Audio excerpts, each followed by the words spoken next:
Mintis prieš 5 metus čia ir kelis mėnesius toli labai Karibų, pakrantėse, iš nuobodulio ilgesio į Lietuvos mes Nu, žinot, kaip yra turbūt ir lenkams, ir lietuviams labai būdinga, kai atsisėdė arbatos, pradėti kalbėti apie istoriją.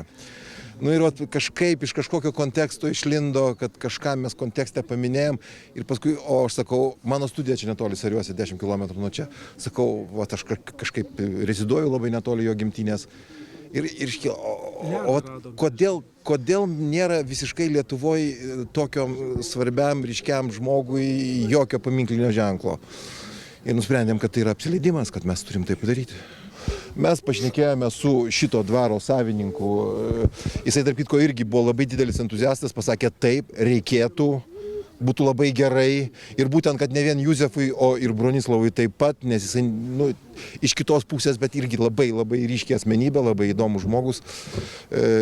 Apie kitų mes neapžiojame, bent šitiems dviems nutarėm broliams, nors ir čia minėjo, kad ir kiti broliai yra labai taip.